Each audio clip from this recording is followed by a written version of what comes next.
Hello friends, मेरा नाम है रोहित और आज का ये video fighter jet RC plane का सेकंड पार्ट है। इस पार्ट में हम फ्लाइट कंट्रोलर के प्रोग्रामिंग को समझेंगे और उसे सेटअप करेंगे। तो चलिए वीडियो शुरू करते हैं। मैं जो फ्लाइट कंट्रोलर यूज़ कर रहा हूँ वो है SP racing F3 Acro version. Flight controller के पिन आउटपुट को थोड़ा समझ लेते हैं। आउटर साइड वाला पिन नेगेटिव है, मिडिल वाला पॉजिटिव और इनर साइड वाला सिग्नल पिन है। ये फ्लाइट कंट्रोलर का IO1 पोर्ट है और ये IO2 पोर्ट। IO1 में 8 पिंस है और IO2 पोर्ट में भी 8 पिंस है, पर उल्टे डायरेक्शन में। ये वाला पार्ट फ्लाइट कंट्रोलर का फ्रंट साइड है और ये वाला बैक साइड। IO1 पोर्ट का पहला पिन ग्राउंड है और दूसरा पिन पॉजिटिव। ये आपके रिसीवर को पावर देगा। और जो तीसरा पिन वाइट कलर का है वो आपके रिसीवर के चैनल नंबर 1 पर लगेगा। ये तीनों वायर एक साथ जुड़ा हुआ है, इसे हम रिसीवर के चैनल नंबर 1 पर लगा देंगे।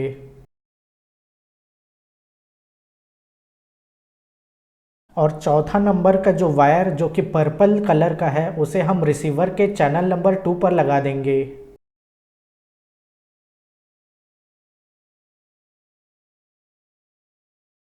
फिर IO2 पोर्ट का पहला 3 तार जो कि एक साथ जुड़ा हुआ है उसे हम रिसीवर के चैनल नंबर 3 पर लगा देंगे। फिर IO2 का चौथा तार जो कि पर्पल कलर का है उसे हम रिसीवर के चैनल नंबर 4 पर लगा देंगे। फिर IO1 पोर्ट का पांचवा तार जो कि येलो कलर का है उसे हम रिसीवर के चैनल नंबर 5 पर लगा देंगे।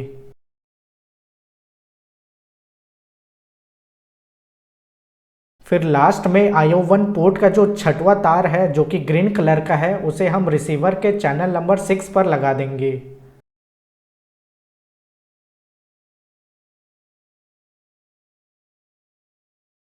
तो हमारा ये PWM का कनेक्शन पूरा हो गया। PPM कनेक्शन के लिए हमें IO1 पोर्ट का जो पहला 3 तार जो कि एक साथ जुड़ा हुआ है उसे हम रिसीवर के चैनल नंबर 1 पर लगा देंगे। PPM कनेक्शन के लिए बस इतना ही करना है। ESC का सिग्नल वायर फ्लाइट कंट्रोलर के पहले पिन पर लगा देना है।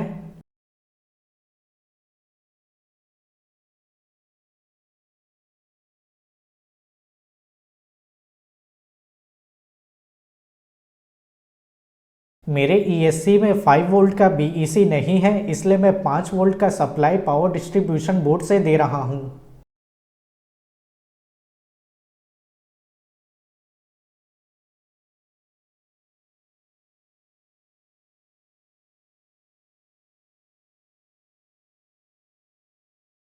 फिर उसके बाद आपको बैटरी कनेक्ट कर लेना है।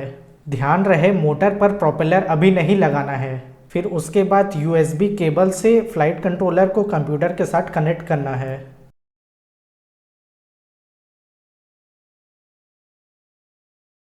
अपने ट्रांसमीटर को भी ऑन कर लीजिए। आपको क्रोम ब्राउज़र ओपन कर लेना है और उसमें क्लीन फ्लाइट का कॉन्फ़िगरेटर इंस्टॉल कर लेना है। तो यहाँ पर मैंने पहले से ही इंस्टॉल करके रखा है, तो अब मैं इसे ओपन कर लेता हूँ। फिर अपने फ्लाइट कंट्रोलर को कंप्यूटर के साथ जोड़कर कनेक्ट पर क्लिक कर देना है। तो आप यहाँ पर देख सकते हैं कि मेरा जो फ्लाइट कंट्रोलर है वो ठीक ठाक चल रहा है। फिर उसके बाद आपको जाना है CLI पर।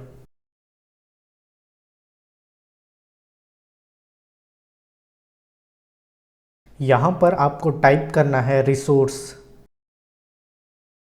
और एंटर प्रेस कर देना है। तो अगर आप ये पहली बार कर रहे होंगे तो आप यहाँ पे देख सकते हैं कि फ्लाइट कंट्रोलर का पूरा ऑटो पिन मोटर के लिए असाइन है। इसे हमें चेंज करना है। पहला और दूसरा पिन मोटर के लिए असाइन रहने देना है और उसके अलावा जितना भी पिन है उन सभी को सर्वो के लिए असाइन कर देना है। तो बाकी पिन को सर्वो में असाइन करने के लिए नोटपैड से ये वाला स्क्रिप्ट को कॉपी कीजिए और यहाँ पर पेस्ट कर दीजिए। पेस्ट करने के बाद एंटर प्रेस कर दीजिए।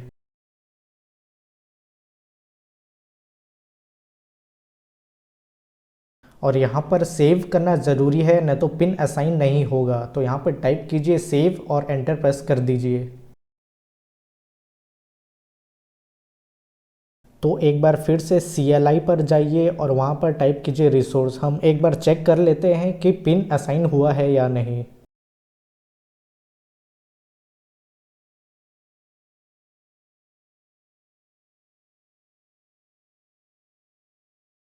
तो यहाँ पर आप देख सकते हैं कि पहला और दूसरा पिन मोटर के लिए असाइन है और उसके बाद का 6 पिन पूरा सर्वो के लिए असाइन हो गया है। तो अब चलते हैं दूसरे स्क्रिप्ट पर। तो यहाँ पर जो पहला वाला टेबल है वो मोटर मिक्सिंग के लिए है और दूसरा वाला सर्वो मिक्सिंग के लिए। तो यहाँ पर जो मैंने प्रोग्रामिंग की है वो डबल मोटर सेटअप के लिए है, पर मैंने जो अपना प्लेन बनाया है उसमें सिंगल मोटर है। आप चाहो तो इसमें 2 मोटर लगा सकते हो। यहाँ पर लिखा हुआ है पिन नंबर। वैसे यहाँ पर मोटर नंबर लिखा हुआ था, पर मैंने यहाँ पर पिन नंबर इसलिए लिखा है ताकि समझने में आसानी हो। आप समझने के लिए ये मान लीजिए कि यहाँ पर जो पिन नंबर लिखा हुआ है वही पिन नंबर हमारा फ्लाइट कंट्रोलर का पिन है। और यहाँ पर लिखा हुआ है थ्रॉटल, रोल, पिच, यॉ। ये बेसिकली हमारे ट्रांसमीटर का जो चैनल है वो लिखा हुआ है। और यहाँ पर लिखा हुआ है एम मिक्स। ये एम मिक्स दरअसल सिंटैक्स है मोटर मिक्सिंग करने के लिए। तो ये हमारा मोटर नंबर 1 के लिए और ये हमारा मोटर नंबर 2 के लिए। तो यहाँ पर मैंने पहले मोटर के लिए लिखा है पिन नंबर 0। ये दरअसल पिन नंबर 1 है। आप देखोगे कि कंप्यूटर प्रोग्रामिंग लैंग्वेज जितने भी है वे सभी होल नंबर को प्रीफर करते हैं, इसलिए हम यहाँ पर 0 लिखे हैं। हमने यहाँ थ्रॉटल में लिखा है 1। हम चाहते हैं कि हमारे ट्रांसमीटर के थ्रॉटल चैनल से मोटर चालू हो, इसलिए हमने यहाँ पर 1 लिखा है। और बाकी रोल, पिच, यॉ चैनल पर हमने लिख दिया है 0। इसका मतलब ये है कि रोल, पिच, यॉ चैनल के स्टिक को मूव करने से इस मोटर पर कोई असर नहीं पड़ेगा। ये सिर्फ थ्रॉटल चैनल के स्टिक को मूव करने से ही मोटर चलेगा। तो इसी तरह हमें दूसरे मोटर के लिए भी सेटअप करना है। तो यहाँ पर हमें लिखना है पिन नंबर 1 और थ्रॉटल पे भी लिखना है 1 और बाकी चैनल पर हमें 0 लिखना है। अब चलते हैं हम सर्वो मिक्स पर। सर्वो मिक्स के लिए हम यहाँ पर टाइप करते हैं एस मिक्स। फिर रूल पर हमें लिखना है 0। ये रूल कुछ नहीं, बस एक नंबरिंग है। आप कितने सर्वोस ऐड कर रहे हो ये बस उसका एक नंबरिंग है और इसका नंबरिंग भी 0 से स्टार्ट होगा, यानी होल नंबर से। और यहाँ पर लिखा है पिन नंबर 2। ये एक्चुअल में पिन नंबर 3 है और पहला दूसरा पिन मोटर के लिए पहले से ही असाइन किया हुआ है। अब आते हैं सोर्स में। ये सोर्स का जो वैल्यू है इसे समझने के लिए आपको इसके वेबसाइट पर जाना पड़ेगा। ये पहला सर्वो है जो पिन नंबर 3 पर लगेगा, जो कि एलेरॉन के लिए हम सेटअप कर रहे हैं, जो कि रोल एक्सिस को कंट्रोल करेगा। तो यहाँ पर जो स्टेबलाइज्ड रोल का जो सोर्स आईडी दिया गया है वो है 0। तो इसलिए हम यहाँ पर सोर्स में 0 पुट करेंगे। उसी तरह पिच के लिए सोर्स आईडी 1 दिया गया है और यॉ के लिए 2 दिया गया है, एलिवेटर और रडर के लिए। अब आते हैं इसके रेट पे। इसका रेट का जो वैल्यू है आप इसे 100 पर ही रहने दीजिए। ये आपके काम आएगा आपके सर्वो मोटर के डायरेक्शन को रिवर्स करने पे। अगर आपका मोटर उल्टा चल रहा है तो आप यहाँ पर माइनस साइन लगा दीजिए, जिससे आपका मोटर रिवर्स हो जाएगा। ये प्लस और माइनस साइन आप अपने हिसाब से लगा सकते हैं। अब आते हैं स्पीड पर। इसका स्पीड का जो वैल्यू है आप इसे 0 ही रहने दीजिए। अब हम आते हैं इसके मिनिमम और मैक्सिमम वैल्यू पे। हम जो सर्वो मोटर नॉर्मली यूज़ करते हैं वो 0 से लेकर 180 डिग्री तक टर्न होता है। तो हमें अपने सर्वो मोटर का फुल रेंज चाहिए, यानी हम चाहते हैं कि हमारा जो सर्वो मोटर है वो 0 डिग्री से लेकर 180 डिग्री तक पूरा टर्न हो। तो इसलिए हम इसके मिनिमम वैल्यू पर 0 लिखेंगे और मैक्सिमम वैल्यू पर 100। ये क्योंकि परसेंटेज में है इसलिए ऐसा नहीं लिखना है कि मिनिमम पर 0 और मैक्सिमम पर 180। ये परसेंटेज में है, मिनिमम मतलब 0%, मैक्सिमम मतलब 100%। और उसके बाद हम आते हैं बॉक्स पर। आप बॉक्स का वैल्यू 0 ही रहने दीजिए। तो इसी तरह आप बाकी सर्वोस के लिए भी सेटअप कर सकते हैं। तो आप यहाँ पर देख सकते हैं कि मैंने 2 सर्वोस एलरॉन्स के लिए सेटअप किया है और 2 सर्वोस एलिवेटर्स के लिए और 2 सर्वोस रडर के लिए। आपको इसको एक एक करके टाइप करने की ज़रूरत नहीं है, मैंने इसका स्क्रिप्ट बनाया है। आपको बस इसे कॉपी करना है और CLI पर पेस्ट कर देना है और एंटर प्रेस कर देना है। लेकिन उससे पहले आपको जाना है कॉन्फ़िगरेशन में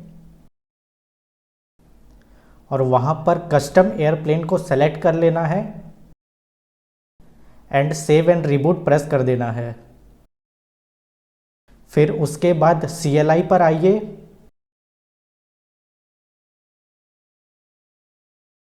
और स्क्रिप्ट को कॉपी कीजिए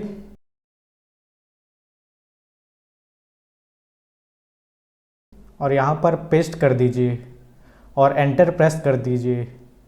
फिर उसके बाद सेव करना ज़रूरी है, तो यहाँ पर मैं टाइप करता हूँ सेव, फिर उसके बाद एंटर प्रेस कर दीजिए।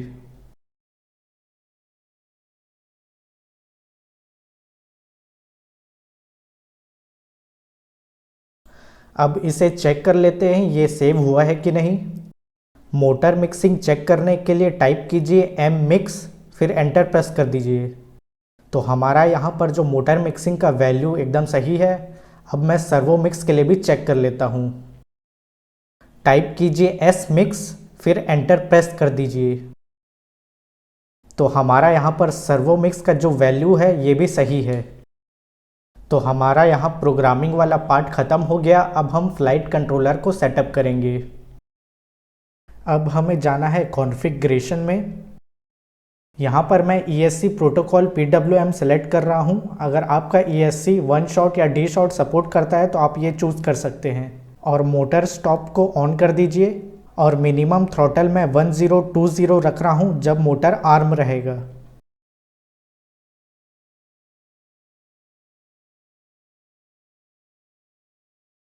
और यहाँ पर आपको सर्वो टिल्ट और चैनल फॉरवर्डिंग ऑन कर लेना है। अगर आपका रिसीवर PWM वाला है तो आप यहाँ पर PWM सेलेक्ट कर लीजिए। मेरा जो रिसीवर है वो PPM सपोर्ट करता है तो मैं यहाँ पर PPM सेलेक्ट कर ले रहा हूँ। उसके बाद सेव एंड रिबूट पर क्लिक कर देना है। फिर आपको जाना है रिसीवर टैब पर। आप यहाँ पर अपने ट्रांसमीटर के स्टिक को घुमाकर देख सकते हैं कि सब चैनल चल रहा है या नहीं। यहाँ पर जो ऑक्स 1 है वो मेरा चैनल नंबर 5 है और ऑक्स 2 चैनल नंबर 6 है, जो कि एक 3 पोजीशन स्विच है और उसे ही मैं आर्मिंग स्विच बनाऊंगा। आपको चैनल मैप AETR 1234 पर ही रहने देना है। उसके बाद आपको मोड्स पर जाना है। यहाँ पर आर्म में जाके ऐड रेंज कीजिए और यहाँ पर मैं ऑक्स 2 सेलेक्ट करूँगा और मैं आर्मिंग के लिए 1200 से लेकर 2100 तक का रेंज सेलेक्ट करूँगा।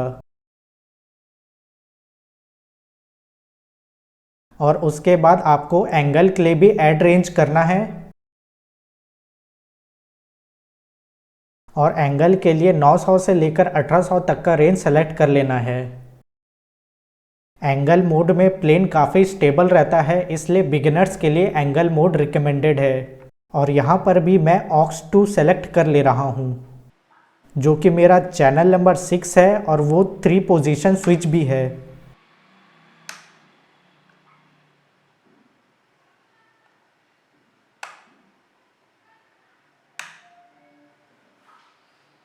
फिर आपको सेव पर क्लिक कर देना है। फिर उसके बाद आपको जाना है मोटर्स के टैब पर। यहाँ पर आपको ESC कैलिब्रेशन करना है। उसके लिए पहले बैटरी को डिस्कनेक्ट कर दीजिए। ध्यान रहे मोटर पर प्रोपेलर नहीं लगा होना चाहिए। फिर उसके बाद आई अंडरस्टैंड द रिस्क पर क्लिक कीजिए और मास्टर चैनल को फुल पर ला दीजिए। फिर उसके बाद आपको बैटरी कनेक्ट करना है। फिर आपको इस तरीके से बीप सुनाई देगा।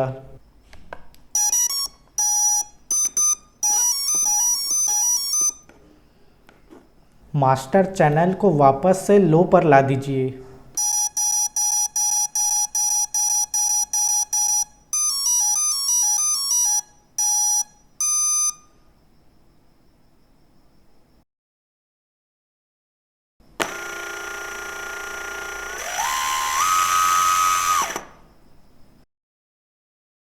अब आपका ESC कैलिब्रेट हो चुका है।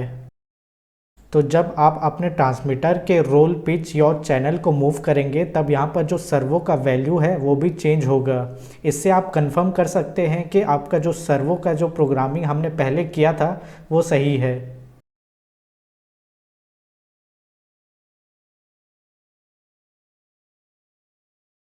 तो यहाँ पर मैंने एक छोटा सा मॉडल बनाया है आप लोगों को समझाने के लिए, और बीच में फ्लाइट कंट्रोलर को भी फिक्स कर लिया है।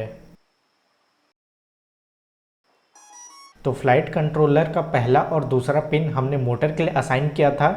तो पहले पिन पर हम मोटर के ESC के सिग्नल वायर को लगा देंगे, और दूसरे पिन से मैं फ्लाइट कंट्रोलर को 5 वोल्ट का पावर सप्लाई दूंगा। और तीसरे और चौथे पिन को हमने एलेरॉन के लिए असाइन किया था, इसलिए एलेरॉन के सर्वो मोटर को मैं यहाँ पर लगा दे रहा हूँ।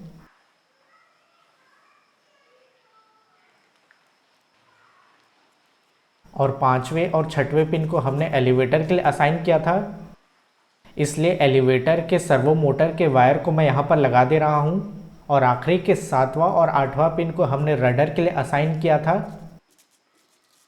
मैंने रडर कंट्रोल नहीं बनाया है, इसलिए मैं आखिरी के पिन्स को ऐसे ही छोड़ दे रहा हूँ। अब ट्रांसमीटर ऑन कर लेते हैं। ट्रांसमीटर के रोल चैनल को राइट साइड घुमाने पर राइट वाला जो एलेरॉन है वो ऊपर की तरफ जाना चाहिए, और लेफ्ट वाला एलेरॉन नीचे की तरफ। और लेफ़्ट साइड घुमाने पर लेफ़्ट साइड का जो एलेरॉन है वो ऊपर की तरफ जाना चाहिए, और राइट साइड का एलेरॉन है वो नीचे की तरफ जाना चाहिए।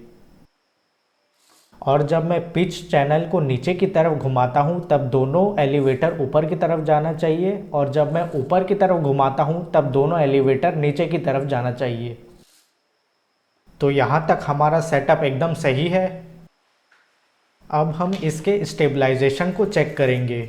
जब मैं प्लेन को राइट साइड की तरफ झुकाता हूँ तब इसका राइट वाला एलेरॉन नीचे की तरफ जाना चाहिए और लेफ़्ट वाला एलेरॉन ऊपर की तरफ। पर यहाँ पर आप देखेंगे कि मेरा जो सर्वो मोटर है वो उल्टा चल रहा है। राइट की तरफ झुकाने पर राइट वाला जो एलेरॉन है वो ऊपर की तरफ जा रहा है, और लेफ़्ट वाला जो एलेरॉन है वो नीचे की तरफ जा रहा है। तो इसे ठीक करने के लिए हमने जो प्रोग्रामिंग में एलेरॉन का जो रेट वैल्यू है उसे -100 लिखा था, उसे +100 करना है, मतलब उस माइनस साइन को हटा देना है। तो फिर मैं जल्दी से फ्लाइट कंट्रोलर को कंप्यूटर के साथ कनेक्ट करता हूँ, और इसके स्क्रिप्ट में दोनों एलेरॉन का जो रेट का वैल्यू है उसे -100 से हटाकर सिर्फ 100 लिख दे रहा हूँ।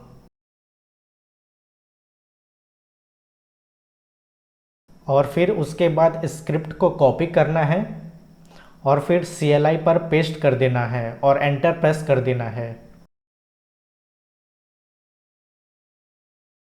और फिर सेव करना ज़रूरी है, इसलिए टाइप कीजिए सेव और एंटर प्रेस कर दीजिए।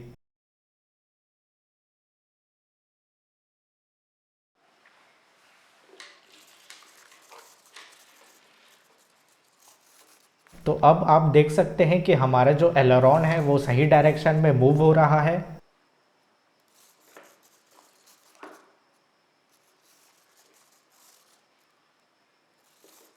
यहाँ पर ध्यान देने वाली बात यह है कि जब मैं ट्रांसमीटर के रोल चैनल को राइट साइड घुमाता हूँ तब राइट साइड का जो एलेरॉन है वो नीचे की तरफ जा रहा है और लेफ्ट साइड का एलेरॉन ऊपर की तरफ। तो इसका मतलब ये है कि जब मैंने फ्लाइट कंट्रोलर में एलेरॉन्स के सर्वो मोटर को रिवर्स किया तो मेरे ट्रांसमीटर के रोल चैनल भी उल्टे हो गए।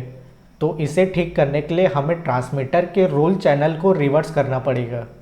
तो इसके लिए ट्रांसमीटर के मेन्यू ऑप्शन में जाइए, फिर सेटअप पर जाइए, फिर रिवर्स ऑप्शन में जाइए, और फिर चैनल नंबर 1 को रिवर्स कर दीजिए जो कि हमारा रोल चैनल है।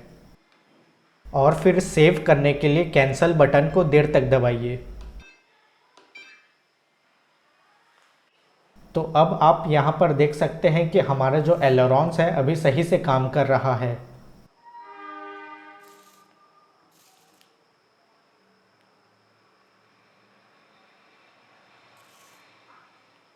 ऐसे ही हमें एलिवेटर के लिए भी चेक करना है। तो जब मैं प्लेन को सामने की तरफ झुकाता हूँ तब दोनों एलिवेटर ऊपर की तरफ जाना चाहिए, और जब मैं प्लेन को पीछे की तरफ झुकाता हूँ तब दोनों एलिवेटर नीचे की तरफ जाना चाहिए। तो यहाँ पर हमारा एलिवेटर सही काम कर रहा है, तो हमें यहाँ पर कोई चेंजेस करने की ज़रूरत नहीं है। तो अभी मैं थ्रॉटल स्टिक को ऊपर घुमाऊंगा तो मोटर नहीं चलेगा, क्योंकि अभी ये डिसआर्म है। तो इसे आर्म करने के लिए मुझे इस स्विच को सेकंड पोजीशन पर लाना पड़ेगा। तो अब हमारा मोटर चालू हो जाएगा।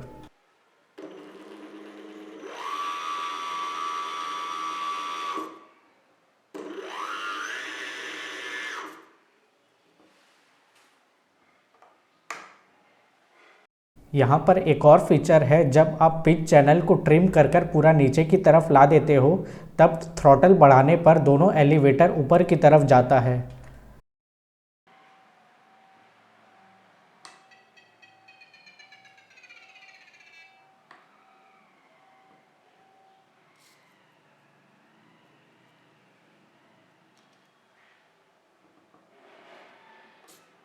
और जब आप पिच चैनल को ट्रिम कर कर पूरा ऊपर की तरफ ले जाते हो तब थ्रॉटल बढ़ाने पर दोनों एलिवेटर नीचे की तरफ जाता है।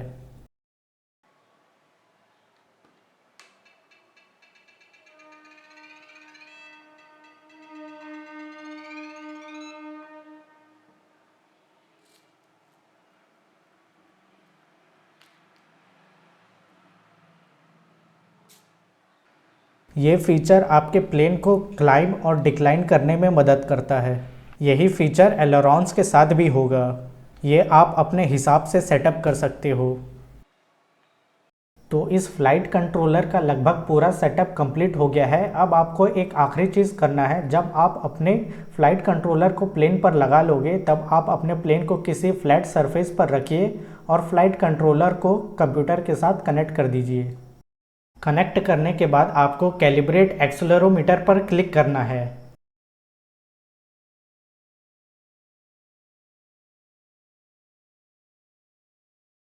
फिर डिस्कनेक्ट कर दीजिए। अब आपका प्लेन रेडी है फ्लाइट के लिए। इस वीडियो को बनाने के लिए बहुत मेहनत और समय लग गया, इसलिए इस वीडियो को लाइक कीजिए और ऐसे ही वीडियोस के लिए चैनल को सब्सक्राइब कर लीजिए। मैं मिलता हूँ ऐसे ही किसी अगले वीडियो में, तब तक के लिए गुड बाय।